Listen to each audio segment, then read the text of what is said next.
Assalamualaikum warahmatullahi wabarakatuh. Ila hadratin Nabil Mustafa Rasulullah sallallahu alaihi wasallam wa ala alihi wa azwajihi wa dzurriyyatihi wa qarbatihi wa ali baitihi wa ashabil kiram wa ila jami'il anbiya wal mursalin wal awliya was syuhada was salihin wa tabi'ina ila yaumiddin khususan ila jami'i masyayikhi ila muntahum wa ila abaina wa ummahatina wa azdatina wa masyayikhina wa auladina wa azwazina wa dzurriyyatina wa ahli baitina khususan ila jami'i man tabi'ana wa jami'il arwah fi hadzal majlis wa ghairahum sayulillahi lana wa lahumul fatihah.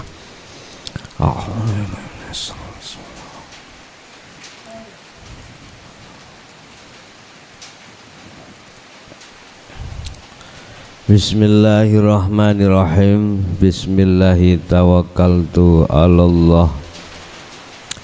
La haula wa la quwwata illa billahil aliyyil azim. Asyhadu an la ilaha illallah wa asyhadu anna Muhammadan abduhu wa rasuluh. Allahumma salli wa sallim wa barik alaihi wa ala alihi wa ashabihi ajmain, amma ba'du.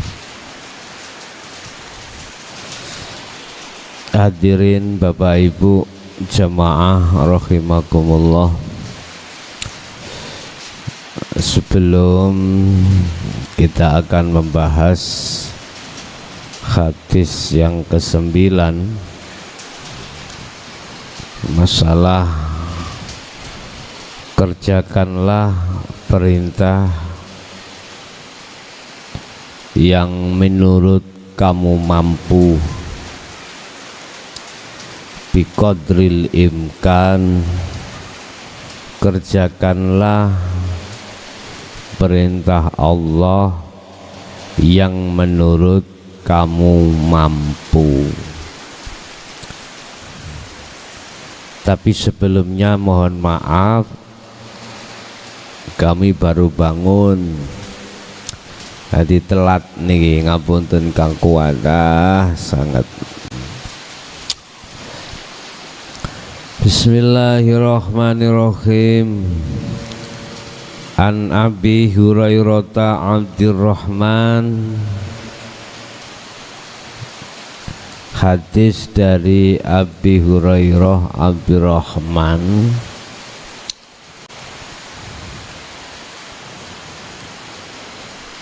Ibni Sakhra radhiyallahu anhu qol sami'tu Rasulullah sallallahu alaihi wasallam yaqul, beliau dawuh, saya telah mendengar bahwasanya Rasulullah bersabda. Apa sabdanya Rasulullah? Mana haitukum anhu fastanibuhu wa ma amartukum bihi fa'tu minhu mastata'tum fa innama ahlakal ladzi man qablakum kathratu masailihim.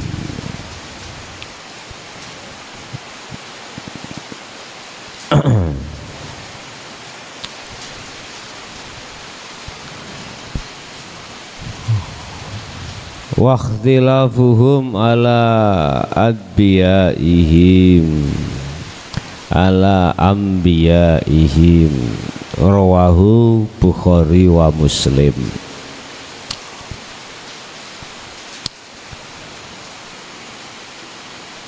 Diceritakan dari Abi Hurairah radhiyallahu anhu,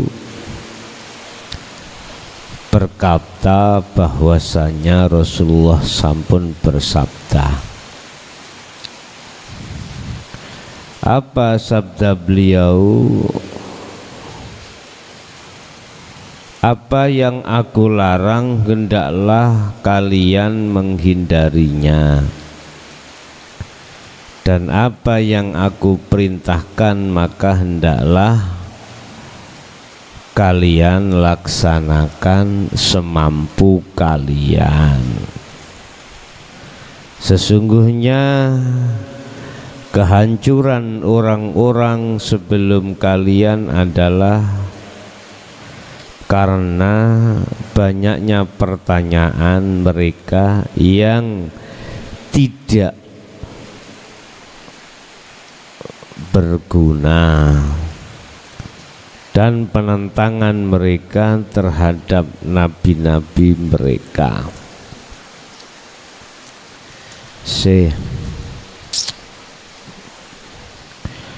Apa yang beliau larang tinggalkan. Apa yang beliau perintahkan lakukanlah sesuai dengan kemampuan pada dirimu. Dan janganlah kau banyak bertanya sesuatu yang tidak berguna, sebab banyak kehancuran mereka itu karena bertanya tapi tidak berguna, dan kehancuran mereka itu karena selalu menyalahkan para nabi dan rasul. Iki piye maksudnya? Ngeten, Pak. Apa yang kularang tinggalkan.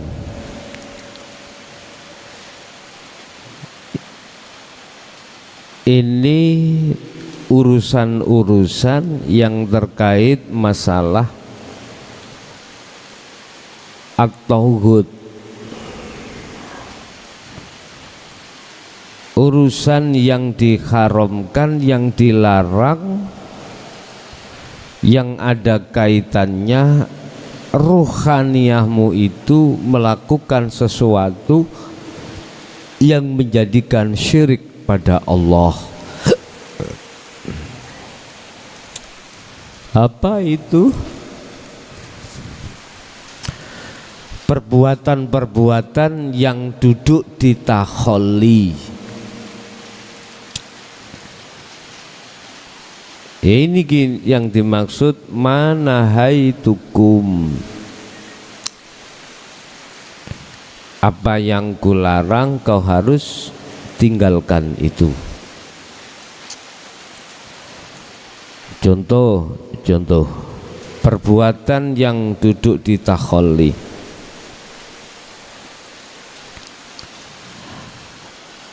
Anda melakukan apapun,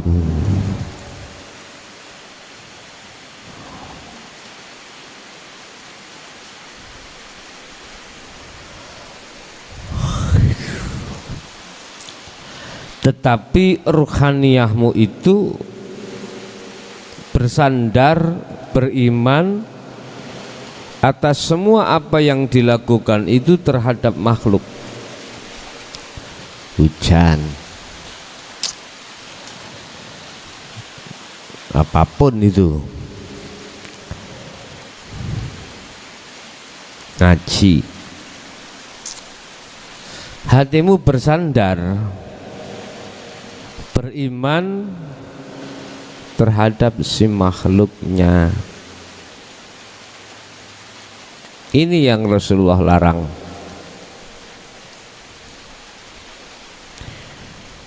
Jangan rohaniyahmu beriman terhadap selain Allah dalam hal segi apapun, baik yang menghendaki, menguasai, menggerakkan,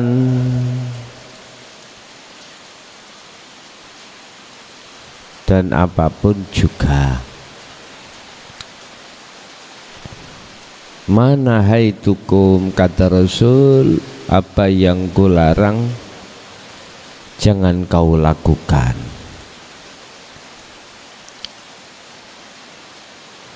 Bahkan tentang masalah sholat, zakat, puasa, bahkan haji sekalipun. Dari pandang hukum hakikat, Rasulullah melarang terhadap orang-orang kafir Quraisy atau orang musyrikin untuk melakukan itu nggak boleh, nggak boleh.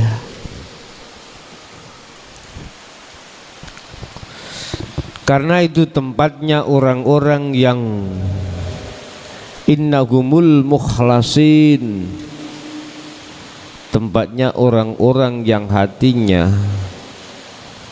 condong hanya pada Allah, tidak selain Allah. Kita beriman perubahan iklim ataupun kondisi basah ini karena hujan, ini yang Rasulullah larang, nggak boleh, nggak boleh. Lah terus apa yang diperintah Rasulullah? Condongkan ruhaniyahmu itu hanya pada Allah. Di situ ada sesuatu yang paling halus yang ainul basyariyahmu nggak akan mampu untuk melihat, yaitu Allah Subhanahu wa ta'ala di dalam tengah-tengah hujan ini.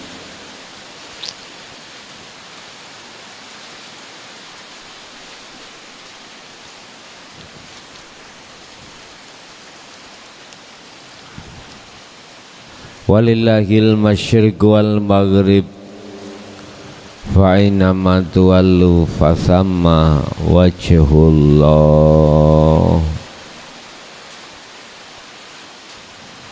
Mulai jagat timur sampai jagat barat itu milik Allah.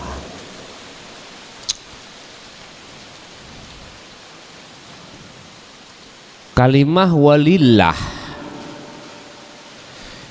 itu punya luas penafsirannya. Emang dari sisi lughat kepunyaan Allah. Walillahi lan iku tetep kedue Allah.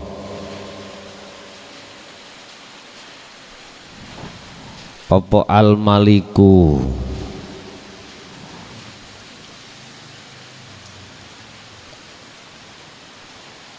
walillahil malikal walillahil malikal mulki tu'til mulka man tasya wa tu'izzu man tasya wa tudhillu man tasya lan sak terusih. Walillahi lan iku tetep kedue Allah apa al-musyriku perkara yang ada di timur, wal maghribu lan utawi perkara apa yang ada di barat. Semua milik Allah. Walillah iku secara lughat memang kepemilikan, tapi secara tafsir sangatlah luas Bapak Ibu. Terserah aku, kata Allah. Baik yang menghendaki, yang mengatur, yang memperankan apapun itu Allah semuanya. Kalau sesuatu yang sudah kukuasai, kata Allah, ini kuasa aku, maka tergantung aku. Ngapain awakmu ikut-ikut campur. Artinya semua apa yang berhukum di dunia dan akhirat itu bahwasanya itu milik Allah, maka hukum apapun itu apa kata Allah. Sebab Allah punya sifat jaiz sendiri. Jadi walillah itu kita maknai yang memiliki, kita maknai yang menggerakkan, kita maknai yang memperankan dan lain sebagainya. Artinya berarti dunia dan seisinya, perubahan iklim atau tidak itu karena dia.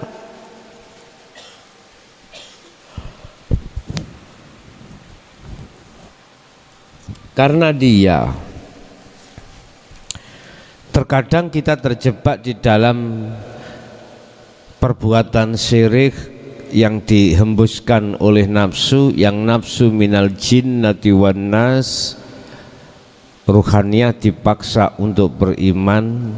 Perubahan iklim dari panas ke dingin itu karena hujan, dari kering ke basah itu karena air. Kita beriman di situ. Berarti iman kita telah disebut sebagai iman yang melanggar aturan Kanjeng Nabi di dalam hadis ke-9 ini.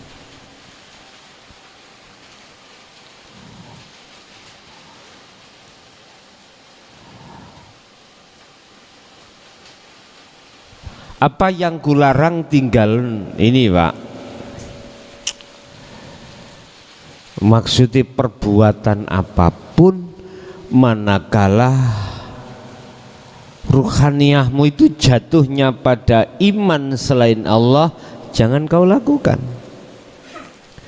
Jangan kau lakukan.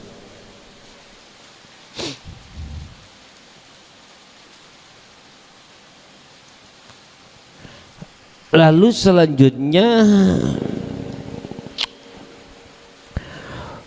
wa ma amartukum bihi fa'tu minhu. Apa yang ku perintah lakukan. Mastata'tum fa innama ahlakal ladzina min qablikum. Itu semua kau lakukan berdasarkan kau ukur dengan sesuai dengan kemampuanmu masing-masing.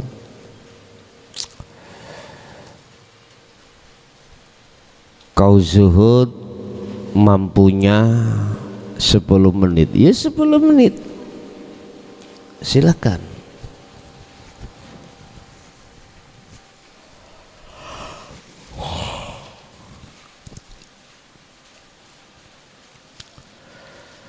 Kau melakukan apapun mampumu sesuai dengan yang ada pada dirimu. Ma amartukum, yang dimaksud apa yang diperintahkan Rasul itu adalah seluruh aktivitas dan perbuatan apapun yang menurut ruhaniyahmu itu beriman pada Allah, itu yang harus kau lakukan. Tetapi mastata'tum itu disesuaikan dengan kemampuanmu masing-masing. Dan inilah yang dimaksud apa yang sering ku katakan. Udah kelasmu sekarang musyahadatul fana, ya udah musyahadatul fana. Ini makrifat saya iku kuwecil banget pada Allah. Kalau dihitung 24 jam, 1 hari 1 malam, saya lagi 5 menit. 24 jam cukup 5 menit. Ya udah, itu 5 menitmu. Di mana 5 menit itu? Semenit, sholat duhur, sholat asar, semenit begitu 5 menit jadinya. Ya sudah. Lah mampumu segitu terus ngapain? Ini dasar hadis ini sebagai hujah Anda tidak bisa dihukumi, Anda itu yang musyahadatul fana dihukumi sama dengan musyahadatul kamil, nggak bisa. Sama, musyahadatul kamil pun tidak boleh disamaratakan hukumnya dengan musyahadatul baqa, nggak boleh. Niki para kekasih Allah yang ada di fana, ada di kamil, ada di baqa. 1-2 dimasukkan Allah di dalam maqam mahfud.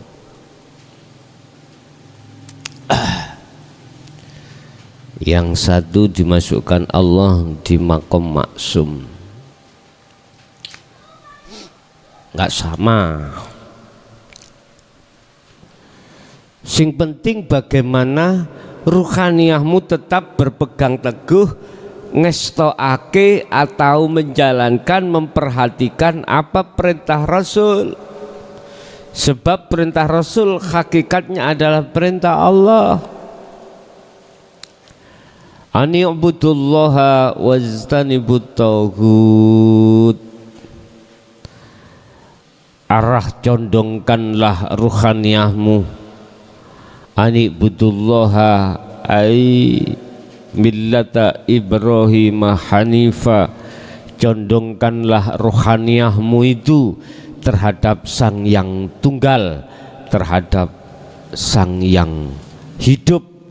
Itulah Allah Subhanahu wa ta'ala di dalam seluruh apapun yang Allah kuasai, yang kita sebut sebagai makhluk. Air, hujan, makhluk. Makhluk. Allah ada di situ. Huwal awwal wal akhiru wadz-dzahiru wal batin. Allah di awal, di akhir. Mulai mendung sampai hujan, Allah di situ yang ngatur. Wadz-dzahiru wal batin, Allah pun di zahir, Allah pun di batin. Di air hujan itu. Terus bagaimana caranya saya bisa melihat wujudnya Allah di situ? Bapak Ibu, keterangan ainul basiroh, ya. Ain mata, basiroh hati atau sesuatu yang berbangsa ruhaniyah. Mata hatimu itu lo bukaan melek, ojo ngantuk, melek, ojo turu, nek turu ya telat kau. Biasanya 4:30, ini sampai jam 5 kurang berapa, 10 tadi. Gugan motone atimu iku gugan. Gugah. Akhirnya digugah dengan adanya hujan tek kemelotok.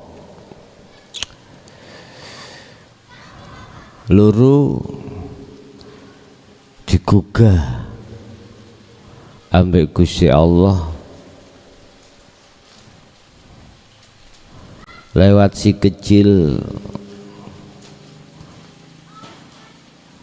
numpak ndukure geger.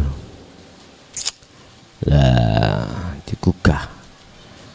Allah caranya sederhana sekali.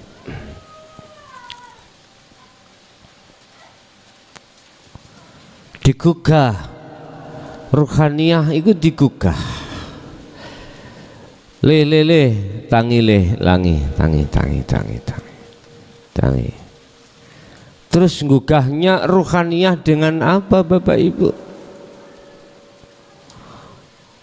Walladzi arsala rasulahu bil huda wa dinil haq liyudhirahu 'ala dini kullih walau karihal kafirun. Lewat seru-seruannya para utusan Allah menyerukan,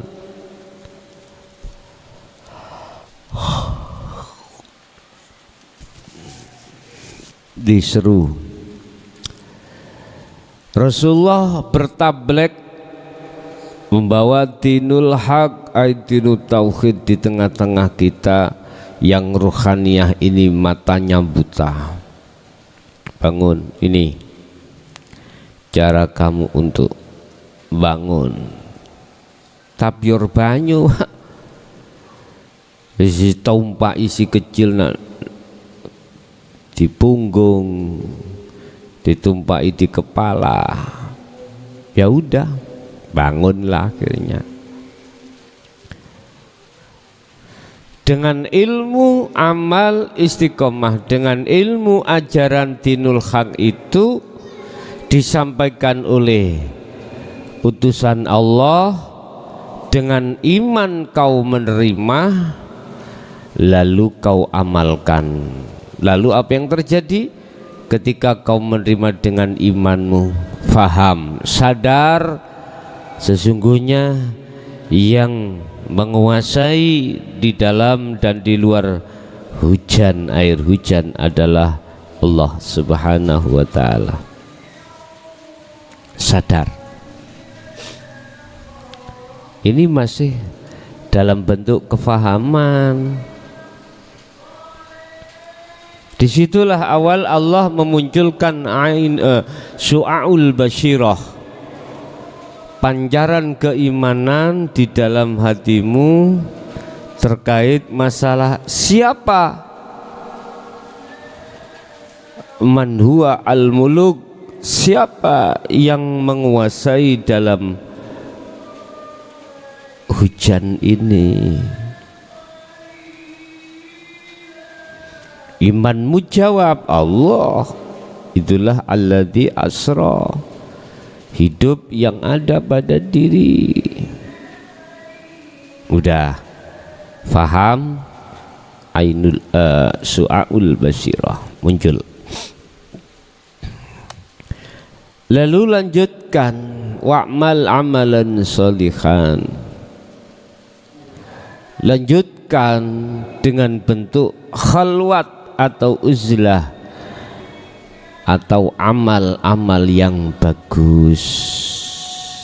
Disebut amal bagus, wa may yakfur bittaguti wa yu'min billah,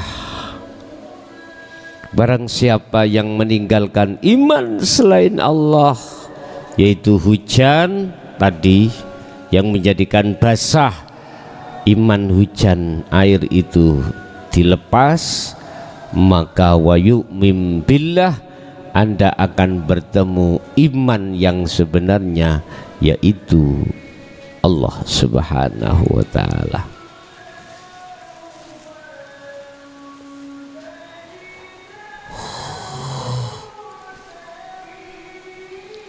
Berarti ruhaniyahmu itu dibangunkan, Pak. Bangun, bangun, bangun, sahur, sahur, bangun. Akhirnya melek, walaupun rada gak melek 100% itu, akhirnya bisa membedakan, oh iki wedang apa iki, kolak kacang hijau, oh ini salak, oh iki roti.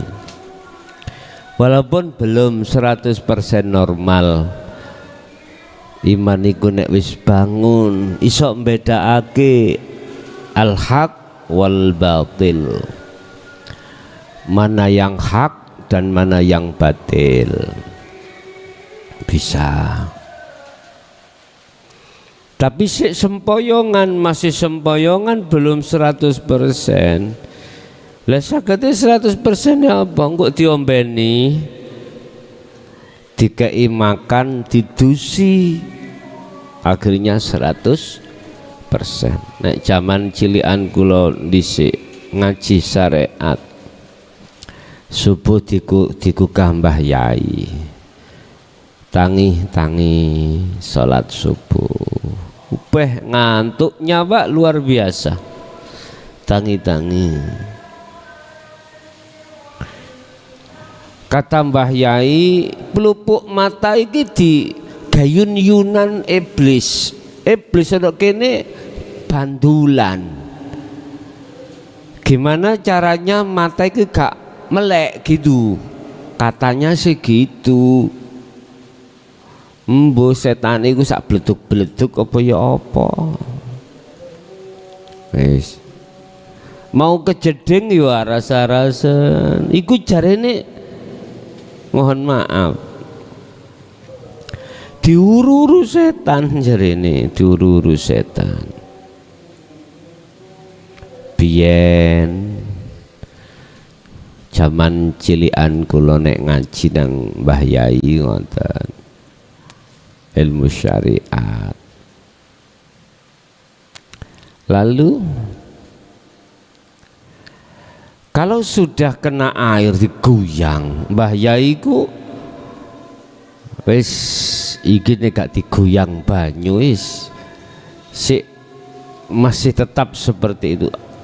Ambilkan Pak air Pak, bukan air bersih, ternyata air comber. Ambune bayo banyu kobokan disiramno. Itu loh Pak, air yang habis dipakai untuk cuci piring dan lain sebagainya.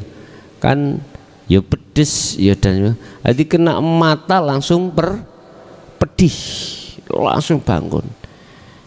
Terus dawuh iku setane kepriyen jare ngoten. Wis. Ruhaniyah kita bangunkan dengan apa Pak? Dengan ma'ul haya, air kehidupan. Mana air kehidupan itu? Ilmu, amal, istiqomah. Ilmu ajaran dinul haq, amal adalah uzlah, istiqomah selalu kita lakukan. Bangun, udah bangun. Wai ngaji. Game pun akhirnya ngaji.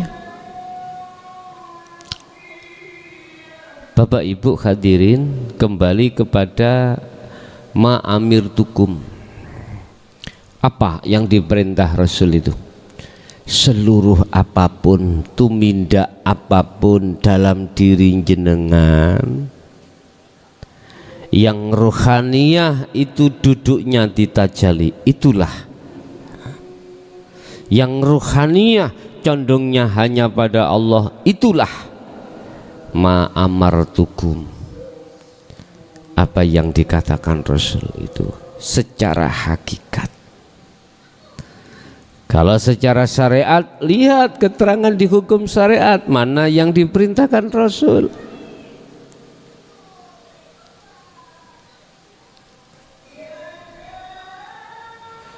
Tetapi itu ada barometer Bapak Ibu.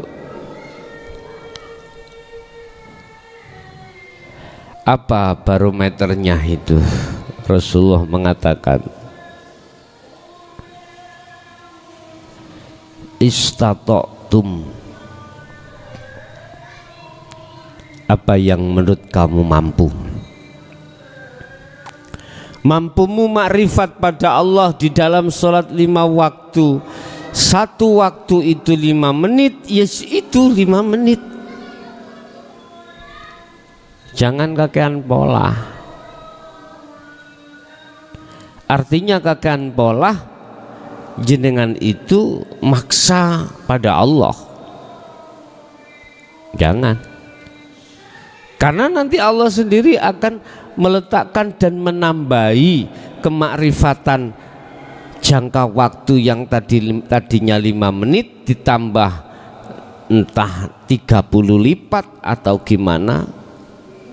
Itu semua kata Allah. Yang terpenting kita adalah faqadistamsaka bil urwatil wuthqa lam fisomalaha. Pegang teguh tali Allah yang sudah diamanahkan terhadap Anda. Apa itu? Pegang teguh tali Allah. Adzikru bisiril asrar. Itulah zikir sirul asrar. Pegang teguh itu. Kalau iman atau ruhaniyahmu itu sudah bangun, maka imanmu pasti akan pada Allah, tidak mungkin terhadap selain Allah. Siapa yang menjadikan kau telat itu? Allah. Allah nanti tadi mau.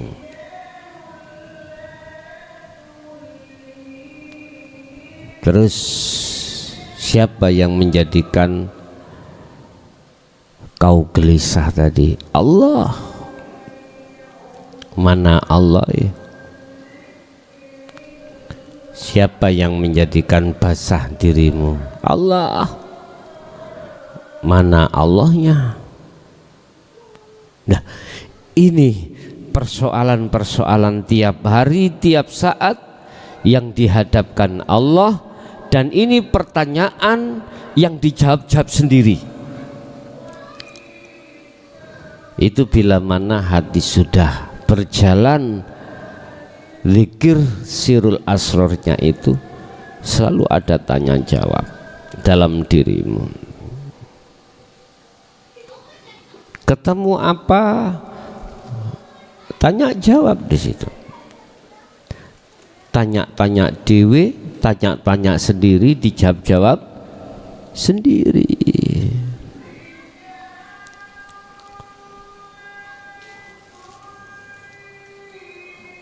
Terus bagaimana kita yang tidak mampu seperti si B, si C, si A ini? Mampunya si A ini hanya 10%, si B itu sampai 50%. Enggak masalah, enggak ada urusan dengan si B, si C. Urusanmu si A 10, ya 10 itu, 10 ya 10 itu. Bapak Ibu hadirin jamaah rahimakumullah. Selanjutnya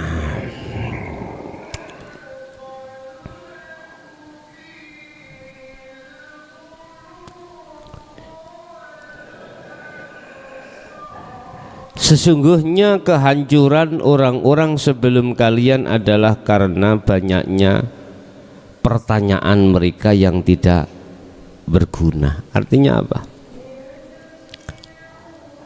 Saya selalu memberikan satu pertanyaan-pertanyaan, artinya membebaskan Anda bertanya terkait hukum hakikat. Silahkan. Maksud daripada yang tidak berguna ini, kalau saya ngomong urusan hakikat, lantas Anda jangan tanya urusan syariat. Contoh, saya ngebabkan masalah sholat hakikat, sholatnya ruhaniyah.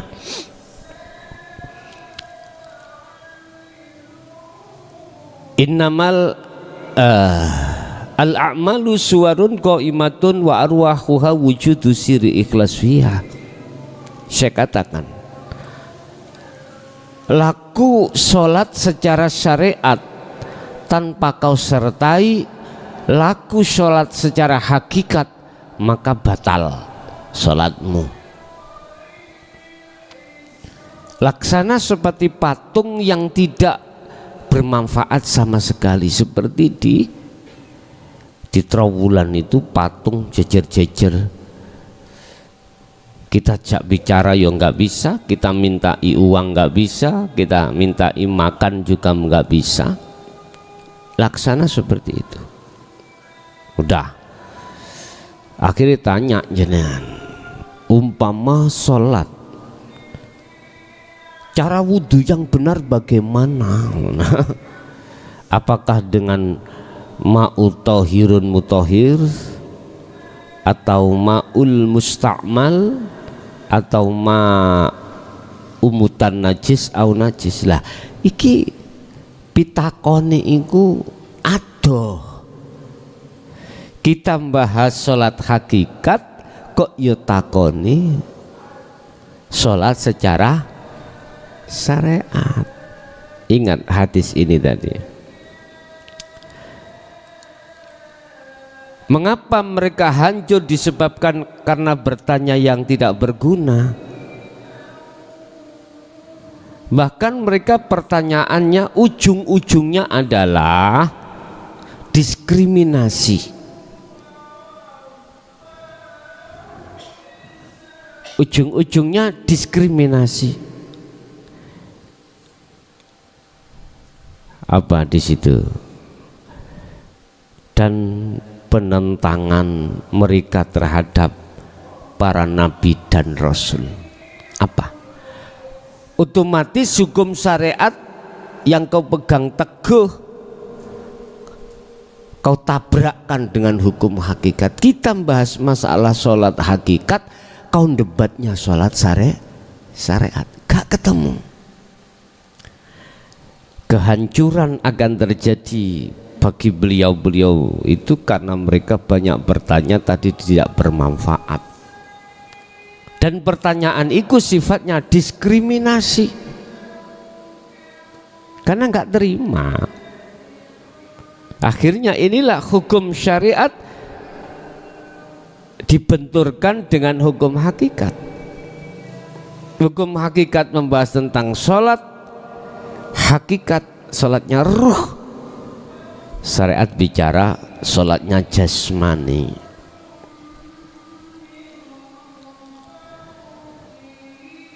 Ulama ahli tahqiq dan ulama ahli fikih ini kalau dihadapkan sama-sama bertolak belakang ini. Maksud kehancuran itu di mana? Tentang iman ya, ahli fikih itu nggak akan naik bisa menjadi ahli tahqiq, nggak bisa. Hancurnya di situ. Ingat sejarah ketika Nabi Musa berguru terhadap Nabi Khidir. Assalamualaikum. Nabi Musa, dilihat dibuka di dalam surat Toha. Surat apa itu? Lupa saya. Sebelum beliau Nabi Musa menemukan pertemuan antara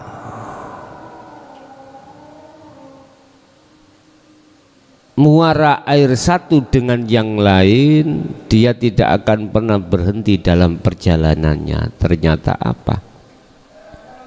Ya syariatmu itu belum ketemu pemahaman hakikat, terus jalan. Sehingga ketika saat bertemunya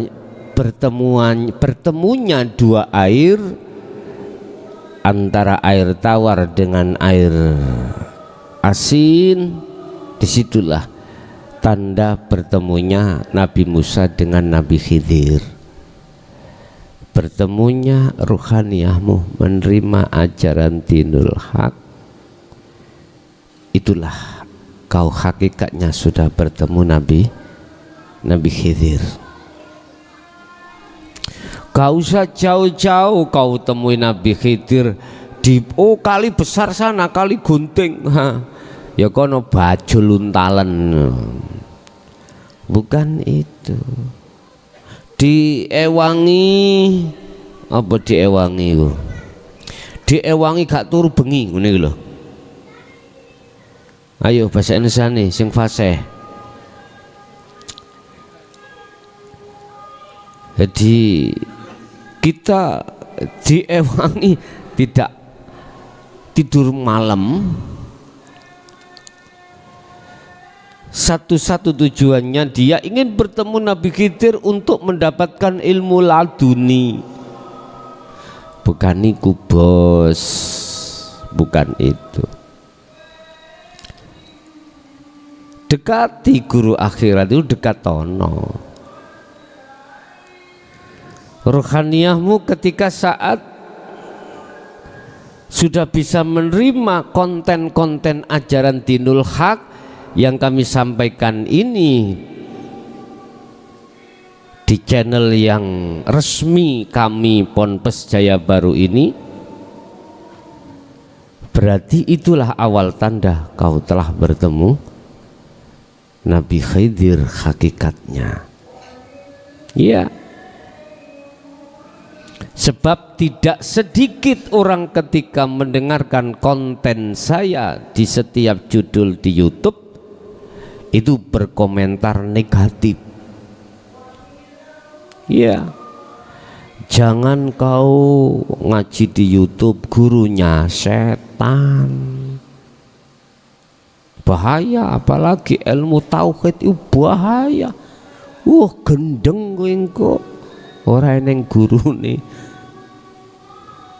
Enek Pak gurune teng mriku Pak. Lha iku 0856 3282 561. Iku sandinya 082 141 295 309. Iku sandinya.